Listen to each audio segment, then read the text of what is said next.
مساء الخير او صباح الخير، اهلا بيكم في زورو توكس. رحت دبي. هنتكلم الحلقة دي عن تجربتنا في سفرية دبي. آه، كانت تجربة قاسية وفي نفس الوقت ناجحة. الاتنين، يعني ما نقدرش نقول انها كانت تجربة فاشلة، بالعكس، لا دي هي بداية نجاح اعتقد. وخلينا نبتدي الاول يا جون، اسألك ايه اللي خلانا، او يعني ايه اللي خلاك آه تفكر في ان نبتدي شغل في المجال بتاع الشورت تيرم رينتلز او ال الايجارات بتاعه الهوليداي هومز في دبي؟ هما مينلي سببين اتنين، الاتنين واضحين قوي واقوياء جدا. اولا، ماركت ويل ديفلوبد، الاغلبيه فيه بروفيشنالز. انت في عندك انجليز، روس، لبنانيين، مصريين، شركات محترفه جدا هناك، واغلبيه الوحدات بتدار مع شركات محترفه عارفه تفرش ازاي، والانتيريور والتصوير والتسعير. الاغلبيه محترفين. الافريج ديلي ريت فوق مظبوط جدا، الدنيا ماشيه كويس قوي. فده السبب الاولاني. مم. السبب التاني، حكومه دبي فاتحه احضانها. تعالوا، عايزين ايه؟ ناقصكوا ايه؟ اجراءاتكم الورقيه بتعطل في ايه؟ انت فاكر ده كان في توكيل بنعمله لموظف وانت كنت سافرت؟ كلموك فيديو كول مسجله وبعتوا لك كود على الموبايل، دوست عليه، ده بالنسبه لهم سيجنتشر انك عملت التوكيل. فالاجراءات الورقيه وتاسيس الشركه في الامارات مفيش اسهل منه، مم. والحكومه فاتحه احضانها، وكل حاجه ما فيهاش مفاجآت. كل حاجه معروفه، ومعروف هتخلص ورق ايه ورخصه ايه والدي تي سي ام هتتعامل عليها ازاي. فكانت بوضوح لازم نفتح في الامارات بسبب ان الماركت ديفلوب، وبسبب ان مفتوح لنا اكسس بسهوله. يعني انا كنت الاول نفسي قوي ابتدي في برشلونه، شايف الريتيرن اون انفستمنت في برشلونه وفي والماركت بومينج في الايجارات. في بيوت بتوصل ان هي بتعمل من ايجاراتها 60 او 70% من ثمنها ايجارات في السنه من ثمنها. مم. فكان ماركت عظيم، ولكن الريجوليشنز مش سهلة، والحكومة مش فاتحة للأجنبي إن يجي يشتغل في الحتة دي.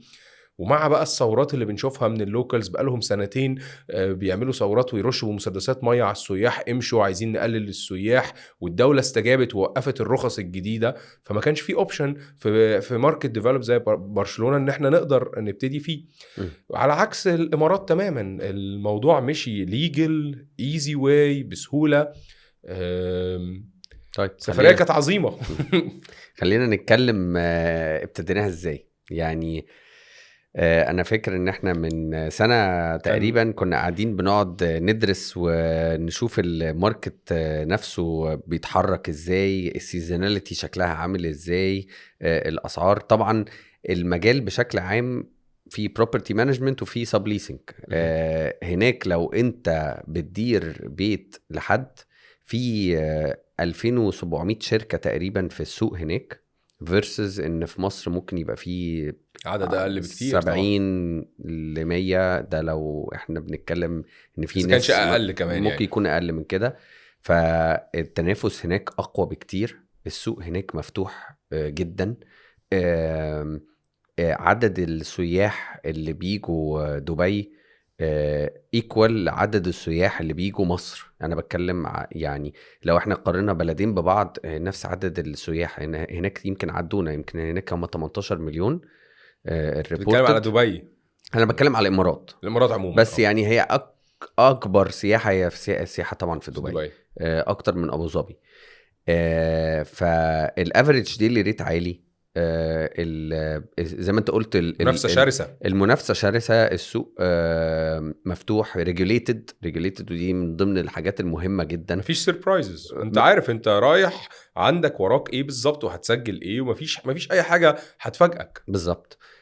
فقعدنا ندرس السوق بالشكل ده، وبعد كده قلنا ايه، طيب خلاص احنا هنروح في اللو سيزن اللي هو بيبقى في شهر 8، اللي هو اخر اللو سيزون مظبوط. بالظبط، علشان نقدر نعمل الموديل بتاع السب ليسنج، اللي هو تمام. ان احنا نبتدي يطلع لنا رخصة تجارية، ان احنا نقدر نبقى هوليداي هوليدي هوم. هوم. وبالتالي نقدر نأجر بيوت، ونأجر البيوت دي نفرشها، وبعد ما نفرشها نصورها ونلستت على Airbnb وBooking.com وهكذا. فالتجربة كانت طويلة، يعني بالنسبة لنا كانت طويلة، بالنسبة للناس كتير كانت شايفاها انها قصيرة. ازاي خلصنا في وقت ده كل ده؟ بس تقريبا خلصنا في 40 يوم مظبوط، او تقريبا من شهر ونص. لكن تعالى نبتدي يعني ايه حتة حتة كده. احنا لما اول حاجة عملناها الرخصة. مظبوط. الرخصة هناك انت عندك هوليداي هوم اوبريتور لايسنس، بمعنى انت المجال بتاع الهوليداي هوم بزنس ليه وضوح تام. احنا يعني فيرسز اللي احنا بنتكلم عليه في مصر، احنا بندرك تحت السمسرة العقارية او البروبرتي مانجمنت، دي مش موجودة. دي اول نقطة. النقطة التانية سهولة ان انت تأجر بيت بموديل السب ليسنج، هو حاجة دارجة جدا. هو البروكر من على المواقع الإيجارات زي دوبيزل وبروبرتي فايندر وبيوت، أول مسج الأونر will allow an NOC letter، احنا ممكن نيجي نشوف البيت وهنحط عدد شيكات كذا، فبترجع للأونر أو الأونر اوريدي قايل لها أنا بقدر أدي NOC letter إن هم يقدروا يعيدوا إيجار البيت. تمام، طب ممكن نيجي نتفرج على البيت. وانا فاكر اول لما وصلنا احنا حتى ما كانش معانا للاسف، اقاماتنا كانت طلعت والرخصه الدولي سقطت، فاحنا حتى ما كانش معانا عربيه في الاول. دي كانت تشالنج برضو طبعا. تشالنج. مجرد ما لقينا البيوت وعجبتنا وابتدينا نأجرها ونمشي في الإجراءات، سرعة وسهولة ان انت تلاقي الفرنتشر اللي انت محتاجه هناك. الفرنتشر يعني المنطلق بتاعه مختلف. انت هنا العفش اللي احنا بنتكلم عليه بيبقى عفش متين، بياخد وقت في التصنيع، ارقامه غالية، اونلاين وستوك وجاهز، وتحس ان هو كأنه ديسبوزبل. يعني انت تقدر تجيب الفرنتشر كله في يوم، في خلال 3 ايام البيت اتفرش، عندك ملايات، فوط، مش كل اللينن اللي انت محتاجه، عندك سبلايرز ليه سبلايرز عالمية، لان مفيش جمارك والضريبة 5% بس. فانت تجيب ملاياتك من الهند، تجيب ديسبنسرز من الصين، انت ماركت مفتوح ومفيش موضوع الجمرك، فانت بسهولة تجيب كل حاجة من السورس بتاعها بتاع بلدها واصلة لحد عندك بأرقام ممتازة طبعا. انا فاكر بالظبط. اللي لفت انتباهي واحنا بنشتغل هناك، ان مجرد ما خلصنا الفرنتشر ودخلنا دلوقتي بقى في الايه، في كلاسيفيكيشن او يعني ترخيص البيت انه يبقى على الهيئه اللي هناك. ايه الدي تي ام؟ الدي تي ام دي هي الهيئه اللي مسؤوله عن تنظيم السياحه في دبي.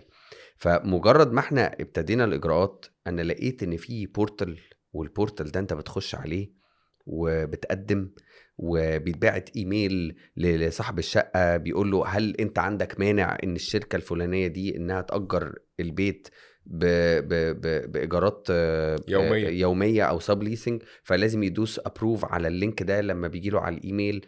عندهم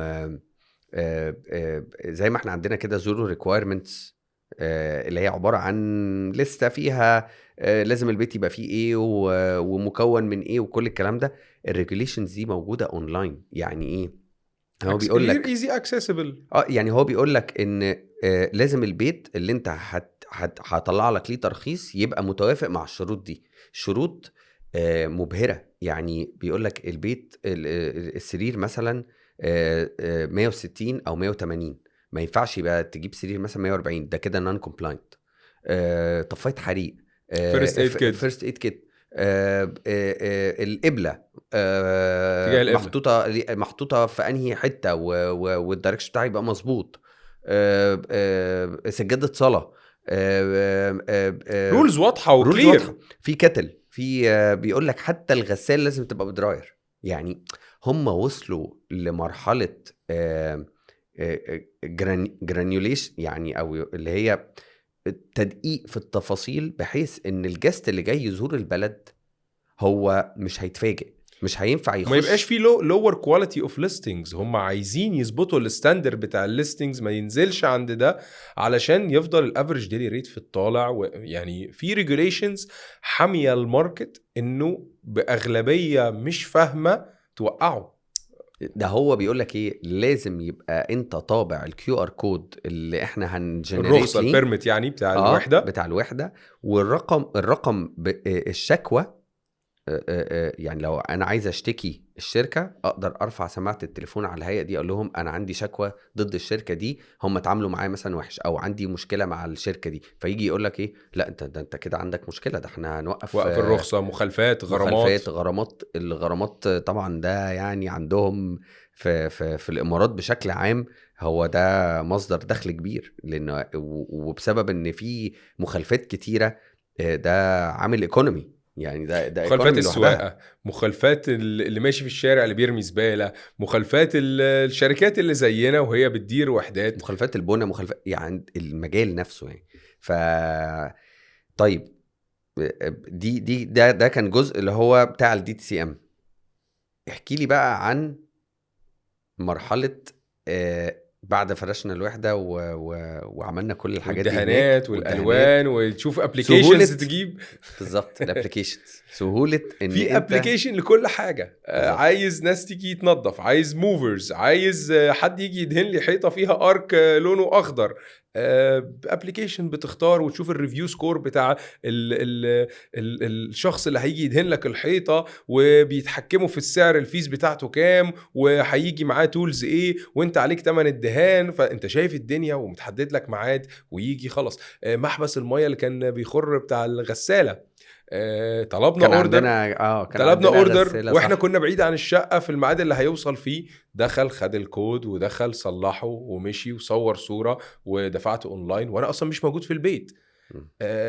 اللوجيستكس بسبب موضوع الابليكيشنز والامن الرهيب اللي موجود في دبي مسهله الدنيا بطريقه غريبه ملهاش علاقه بالوضع المصري. انت لو جاي لك سباك على بيتك لازم تقف تستناه وتفتح له الباب وتتاكد ان عمل شغله مظبوط وكده. لا، الدنيا هناك في ريفيو، وفي حقك مضمون، وفي قانون بيتنفذ immediately. انت مش هتستنى لو حد لو السباك ما صلحش الحنفيه، مش هتستنى لسه تحاول تجيب فلوس. لا، في ساعتها الابليكيشن بيتحكم ان ما ياخدش فلوسه، وان انت هتقدم شكوتك وما تدفعش الفلوس دي، يا اما خلص شغله مظبوط والفلوس راحت له واتدفعت تمام. ده حقيقي حقيقي. والحته بتاعت الجست ريبورتنج بقى، ان انت اجرت البيت وجيت تحطه على اير بي ام بي، لازم تحط طبعا اللايسنس رقم الاول، اللايسنس والا البيت اصلا مش هيظهر. يعني هم اير بي ام بي بتوقفك، تقول لك لا عشان هما انا. كونكتد بالدي تي سي ام برضو. بالظبط.